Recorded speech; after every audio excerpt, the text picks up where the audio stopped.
Good morning. My name is Reverend Kylie Renner, and on behalf of the entire One Spiritual Center community, I want to welcome you here. Thank you for joining me in my living room or online. What a joy to be able to connect with you. I sure hope that our technical issues are not going to plague us again this week, because we missed you last week, those of you who are still watching from home, and we were sorry that we didn't get to connect with you. So if you were here last week, you're the only ones that got to hear that. So feel special. Feel very, very special. So I've been doing a lot of thinking this week after spending some time with people experiencing some really challenging things and I've been realizing, like, basically, if you are making anything in your life work right now, even the smallest thing, I am so proud of you. Like, if you're making just the littlest part of your life work in some way that works for you, you are doing an excellent job. Because if you have not given yourself credit for that, I think you should. These are challenging, stressful, chaotic times, and trying to figure out how to make anything work is really, really challenging. So good job. That's what I just want to tell you. Good job. Good job if you're making anything work, if you're making yourself find some places of joy and peace in all of this. So I just have a couple announcements. One is that the bathroom is right through that open door right there. And you might wonder why I'm telling you this on a regular basis where the bathrooms are, is because the bathroom will change if we have a guest that's staying over, because we run an Airbnb out of this beautiful home that we have built over the last few years. In fact, we run 3 Airbnbs, and therefore, if a guest is here, we cannot use their bathroom. So I will be telling you if the bathroom's changing, and hence why it sounds so strange that I keep telling you. It's right there versus around the corner and through the gate and all of those things. So thank you for being here today. Thank you for sharing your love and joy with us this morning. And we're going to start with some prayer. So if you're comfortable closing your eyes, we're just going to center into this space today. Taking this opportunity to center in amidst all of the things that are shuffling and changing and rearranging themselves on a moment by moment basis. We just allow ourselves to breathe into the eternal.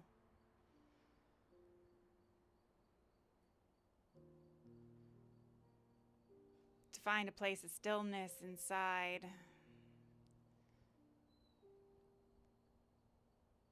So that we may hear our own wisdom.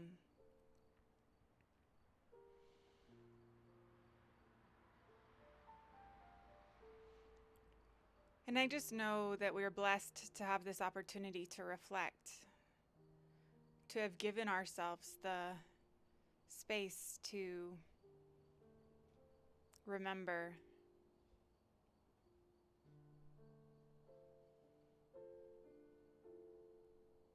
And I know how vital and important it is to remember right now, and so I let that remembrance grow in us until it is big enough to contain all that which is moving and changing, both inside of ourselves and around us.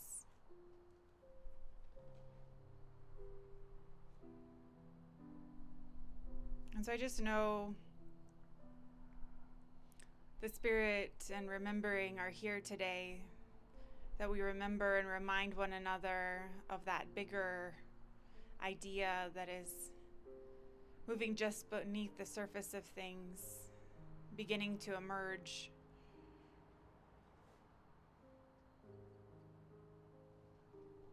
And I just know that we are blessed. So I lean into this day and I let it be. And so it is.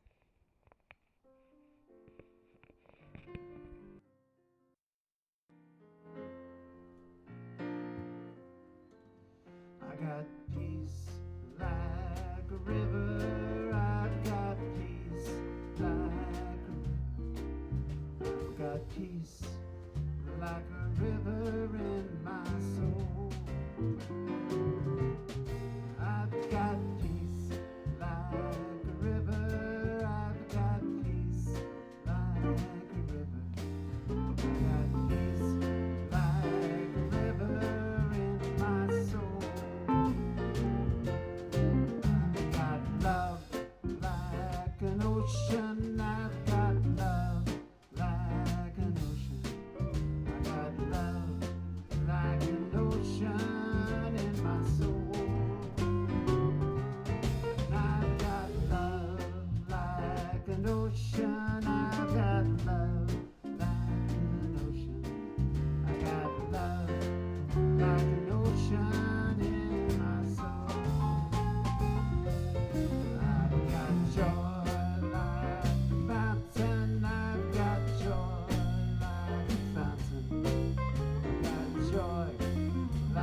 To prepare for our meditation today, I've chosen a short poem by Mary Oliver. So I'm going to read it to you twice because one, it's short, and two, it takes a few times sometimes till you really hear what she's trying to say. So this is a poem entitled Today. Today I'm flying low and I'm not saying a word.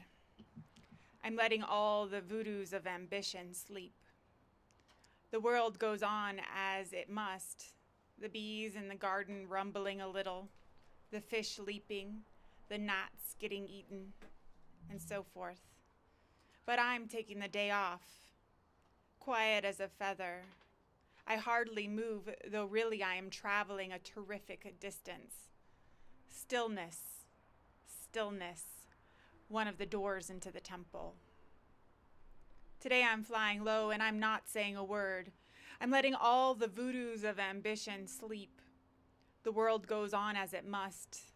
The bees in the garden rumbling a little, the fish leaping, the gnats getting eaten, and so forth. But I'm taking the day off, quiet as a feather.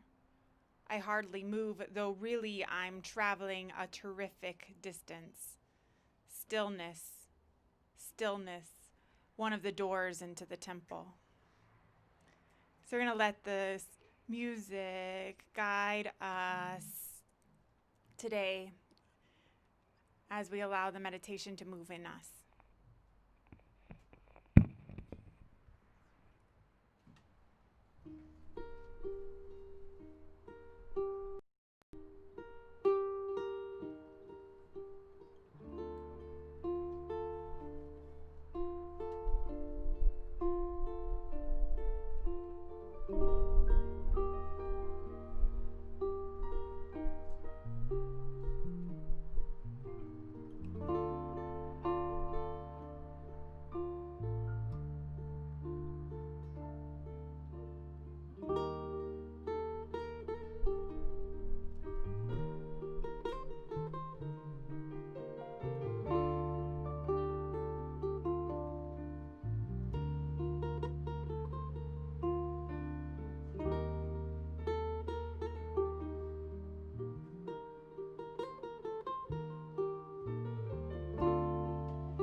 Our special music this morning, young Paul Gonzalez is here. Paul Gonzalez. Young? Gonzalez is here. Brady? No. Yo. Oh, he's a musician and he drums. Contact.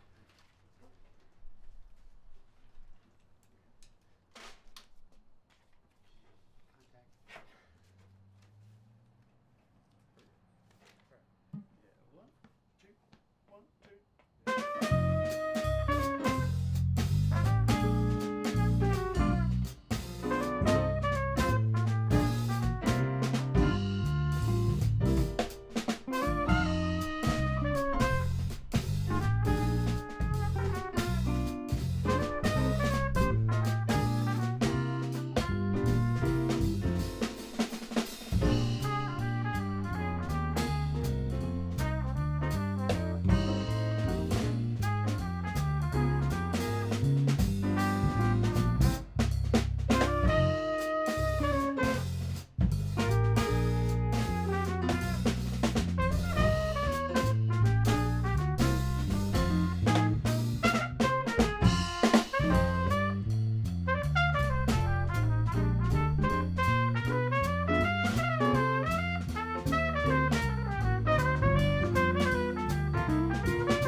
That's Paul Gonzalez.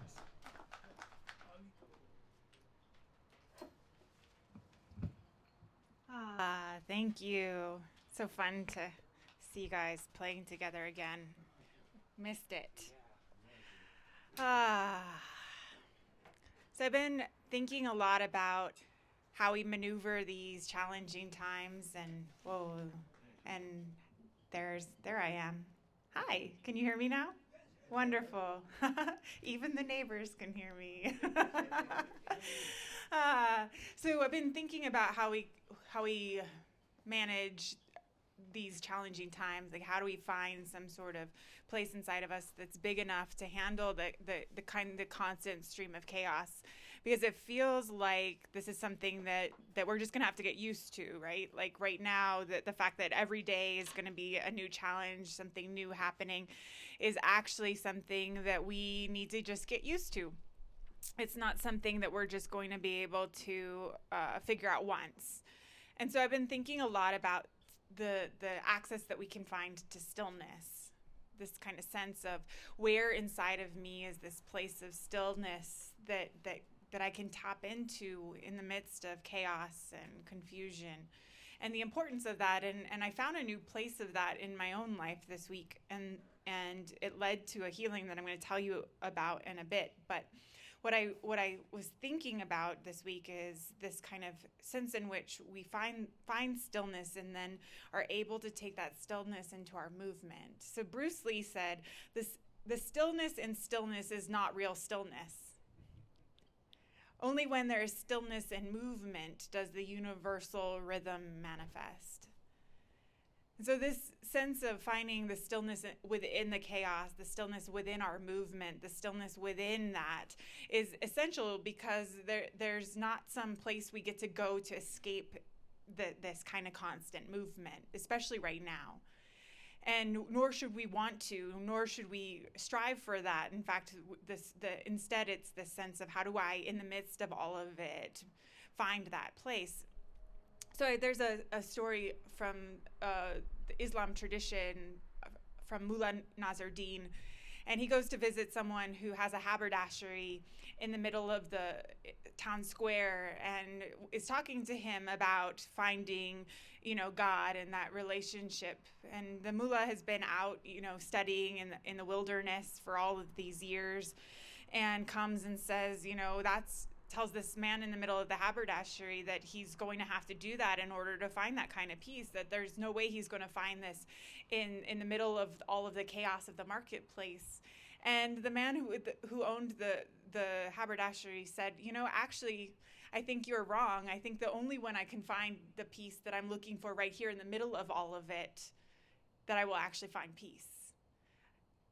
So it's this idea that we can't just escape it all in order to find it. We have to be willing to recommit to or commit to finding it in the midst of things, not in the absence of things. And so I've been thinking about this kind of stillness that I know is essential, but is also kind of hard to find, especially if we get overwhelmed by all of that, which feels like it's constantly trying to get our whelm up. Like I feel overwhelmed often, and very much whelmed most of the time. And the sense of like, how do we make sure that we have access to this place of stillness inside of us, and how do we know we've found it? And so what I've kind of been thinking about is this idea that if we allow the muddy waters to settle enough so that we can start to see more clearly what's there, that then we know that we're on the right path, that we might not get to completely clear waters, but we will get to something that starts to make more sense. And so I'm challenged to find stillness in a deeper way over the last few weeks, just trying to navigate my own path through this time. And we're experiencing a grief and a loss of a close member of our family, and just that whole, how do we do this time? How do we support other people in this time? How do we even think about, all of this in a context that's big enough, and just all of that coming up in my stillness, and the clarity that came for me was a clarity personally about what I was holding space for. So some of you know a little bit of my story, but a few years ago now, something traumatic happened, and dramatic and ridiculous and painful and hurtful and all kinds of things. And because of how it all happened, basically, like, all of the things that were associated with that part of my life got thrown in boxes, not by me.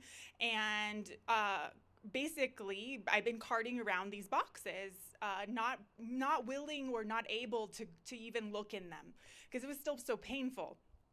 And I was in my stillness this week. I came to this place of realizing that it was time. So I had one freaking epic bonfire out here, guys. It was awesome. You can still see the scorch marks here. This is my fire pit right there. And in clearing that space and realizing that what I was doing by carrying this stuff around was hoping that someday someone was going to want to know the truth. And I'm really good at documenting the truth. I had piles and files and notes and all of the things, and I could prove that all of the things that were said weren't true.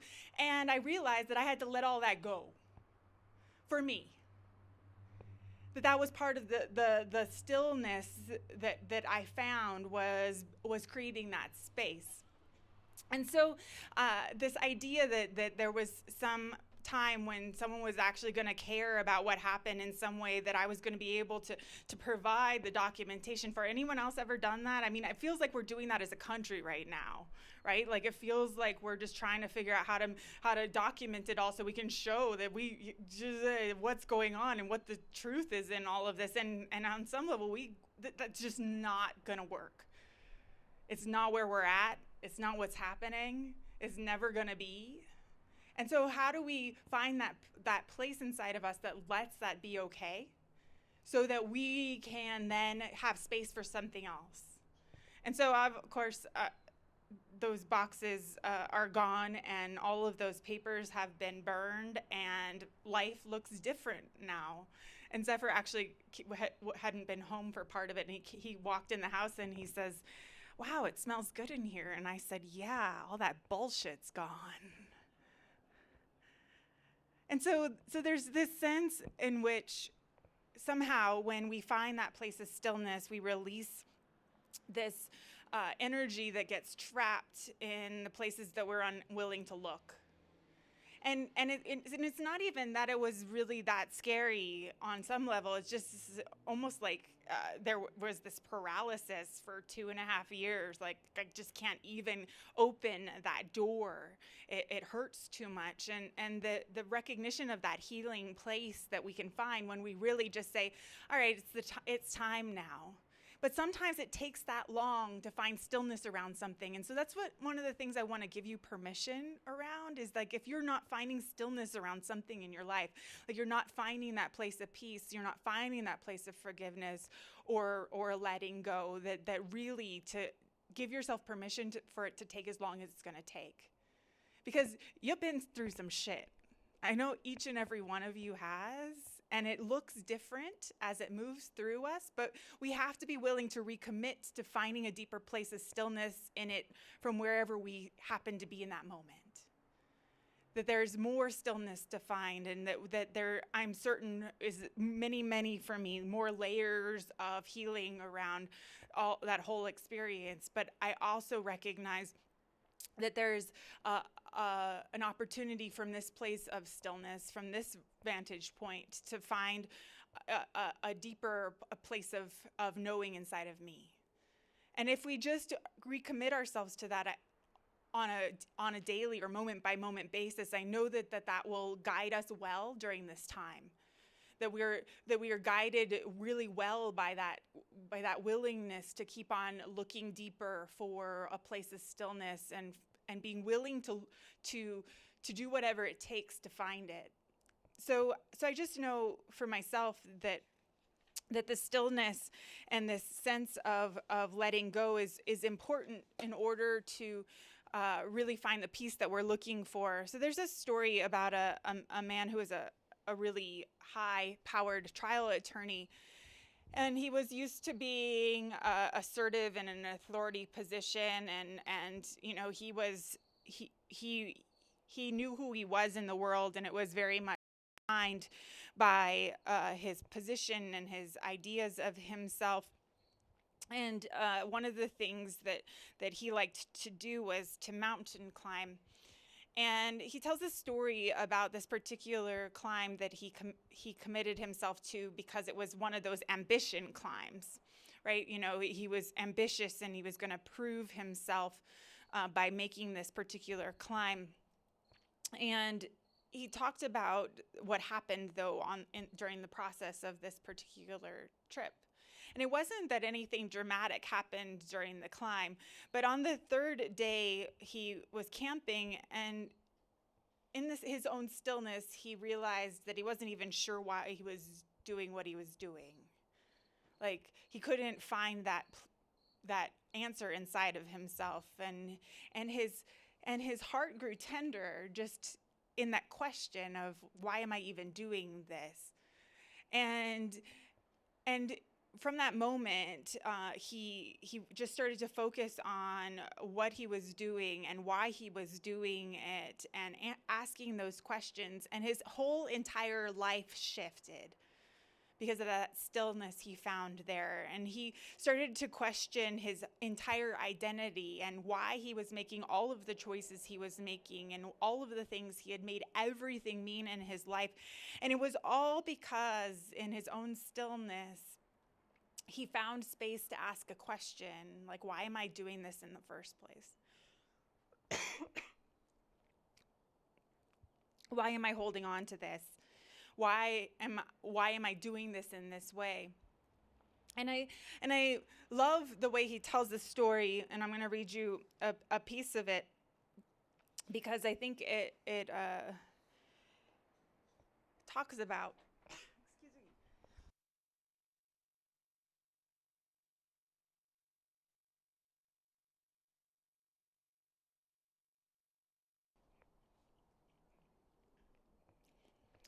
It speaks well about a willingness to let yourself be remade. He says, of course, to live in the world, we have to wear clothes and have an identity in order to make our way. But it makes a difference when we can show our heart's face without any covering.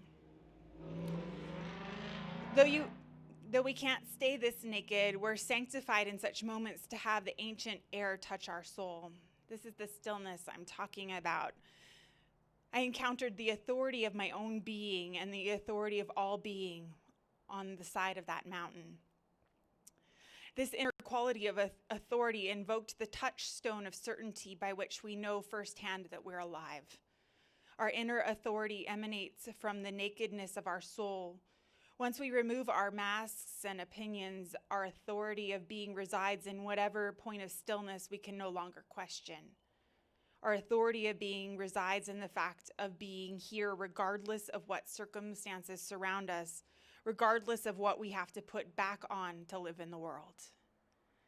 And so, one, I liked that it talked about masks and the fact that we get to put them back on to live in this world and the importance of that, but also this sense of how we allow our inner authority, that stillness to emanate from us in a way that then guides our questions and guides our actions. Because I don't know about you, but it feels as if the entire world kind of shifted in the direction of just asking the question, like, why are we doing it this way? And actually being willing to have an answer that's different or an answer that's beyond what we thought in the past, that we would find together that we're doing all kinds of things from this place of just automatic habit, or from this place of not having gone deep enough in our own healing, or having not been ready enough to ask the right questions, and the sense of being willing to ask the question and let the waters that get muddy through our experience clear enough so that we can make different choices, and so that we can really look at our motivations and why we're doing things the way we are, and make different choices. So I just recognize that one, if you're not being challenged on a daily basis by just life right now, I would like to come sit at your feet and learn how you're doing it, because I am not there yet, or not sure I want to be there on some level. But I also want to acknowledge that we are in powerful learning times about the questions we should be asking, and the capacity we have to find stillness in places maybe that we haven't looked for it before. And I know that stillness then can lead us to more inspired action. So Leonard Bernstein said, "Stillness is our most intense mode of action. It is in our moments of deep quiet that is born every idea, emotion, and drive, which we eventually honor with the name of action. We reach highest in meditation and farthest in prayer. In stillness, every human being finds their greatness." And so this sense of stillness inside of ourselves and making sure that we're accessing it is so vital for the kind of inspired action that we're called to right now. We have to be willing to find that place, commit to finding that place over and over, so that the action that we start to take comes from, not from our pain and not from our confusion, but from a place of clarity and wisdom inside of us. And it's just time. It's time for us to really commit to that kind of wisdom inside of us, because the other stuff is not working.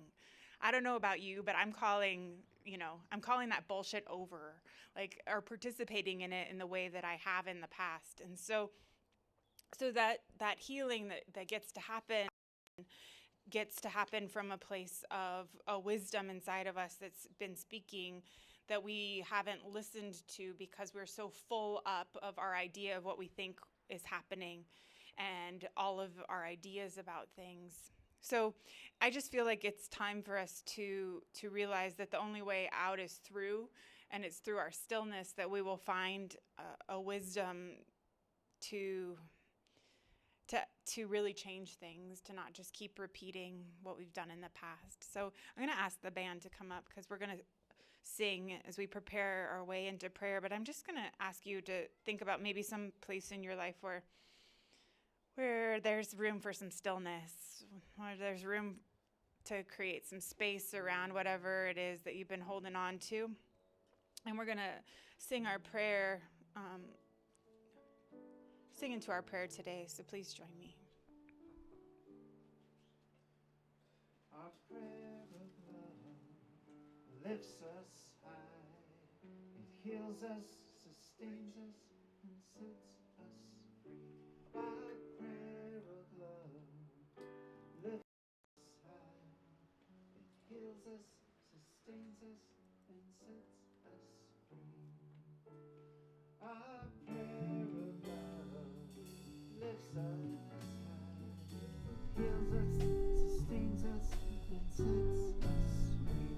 Our prayer of love lifts us high.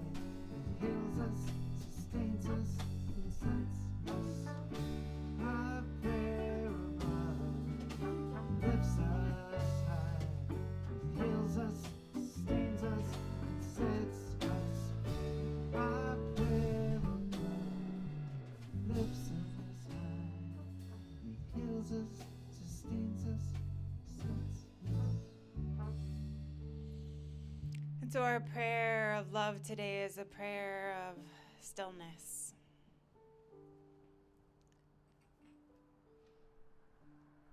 That space inside of ourselves where we find our wisdom, where we access grace, where we remember that there's something bigger going on than all of the things that seem like they're going on all around us on the surface level of things. And we just allow our hearts to expand as we give ourselves permission to access that stillness in the midst of chaos, in the midst of confusion, in the midst of challenge and change. I know in the midst of all of it is that one power that goes by so many beautiful names. And that power is guiding us in every way, in every direction, at all times. And so we allow the stillness to guide us to that wisdom, so that we may be inspired, so that we may take action in the world that is empowered and enlivened by a vision of what it would mean to care for one another, as if we remembered that we belong to one another in every way.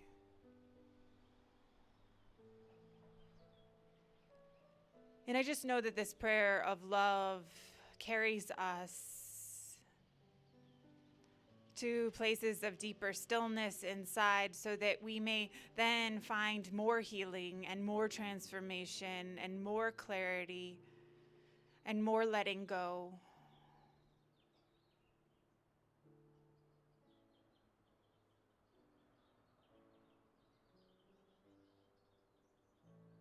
And I know that Spirit is guiding us. I know there's nothing we need to do or fix in order to access it or be worthy of it. It's just here.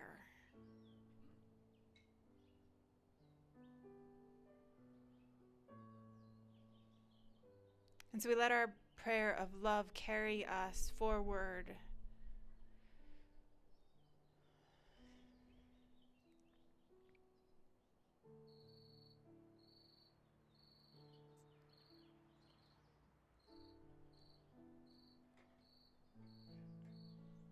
And I let it be. And so it is. Our prayer of love lifts us high. It heals us, sustains us, and sets us free. Our prayer of love lifts us high. It heals us, sustains us, and sets us free.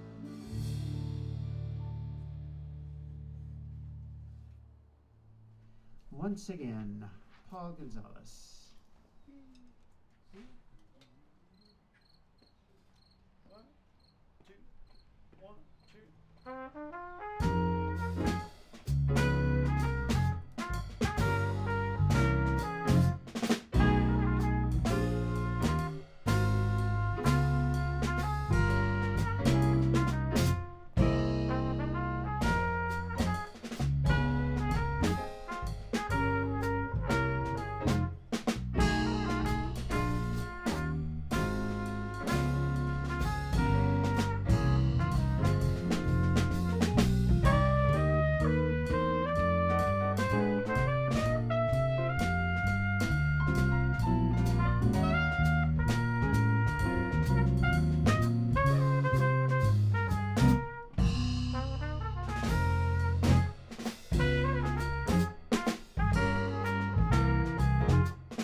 Thank you, that's Paul Gonzalez.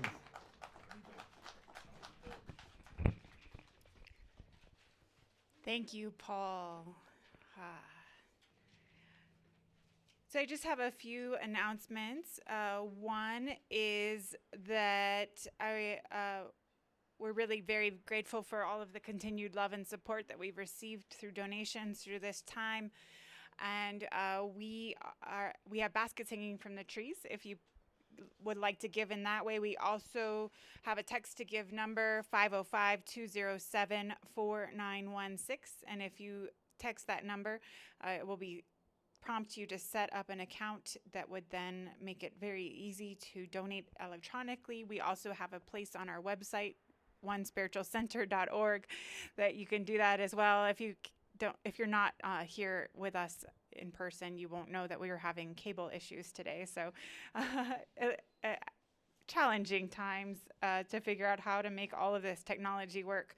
But one of the things we also want to let you know about is, I don't know if it's becoming clear to you, but I'm certain that in the future, I don't know how near, it's probably going to look for the public health. Things are going to have to look different again. There's just no way that we're going to keep on the trajectory we're on and good things are going to happen. So if you are not already on our newsletter and get our newsletter weekly, please make sure you sign up for that. You can do so on our website, or you can give me your email. And the reason for this is that is the most reliable way for me to be able to get you information about any changes that happen or on a day-to-day basis about what we're doing here. Okay? Does that make sense? I'm just realizing that if you're not already getting that, and you know, some of you get your information about us from Facebook as well, and that's just not reliable, because if you don't pay them money, they don't always show your stuff to people. So please make sure you're signed up for our email newsletter. I don't spam you.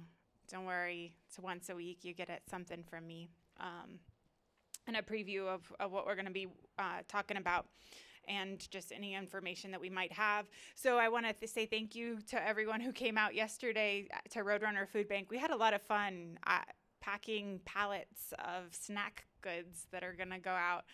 In fact, they're probably already loaded on the trucks, ready to go out tomorrow morning to hungry New Mexicans. We also heard that during this incredibly challenging time for so many New Mexicans, that the food bank is feeding 80,000 people every week right now, which is an incredible number. So thank you for everyone who helped us out there yesterday. And I think those are my announcements. Oh, bagels. There's definitely bagels for people to take. Please do so.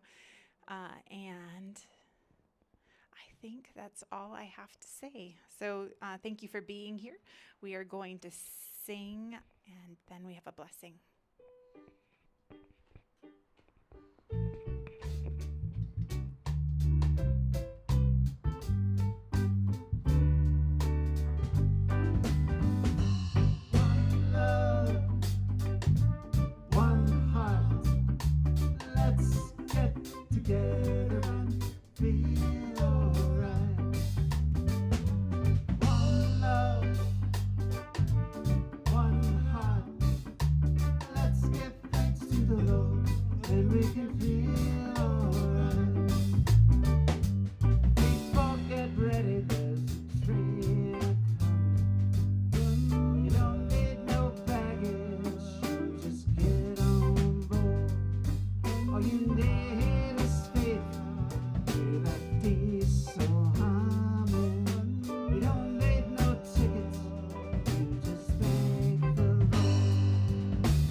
And we have one last blessing to sing to one another today.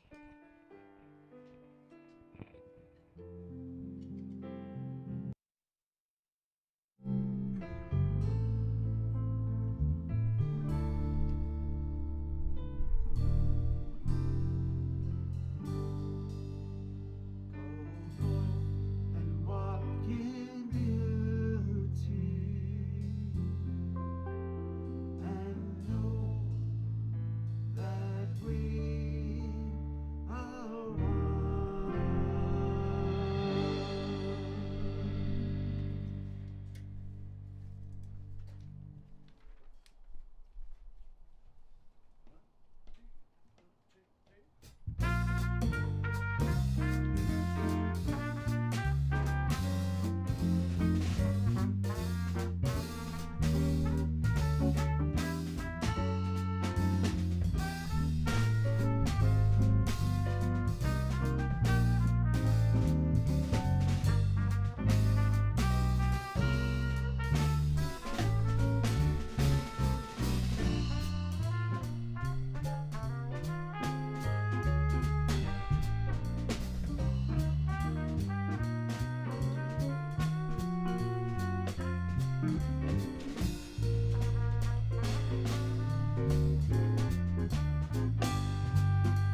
Jennifer, ¿cómo va, Feliz?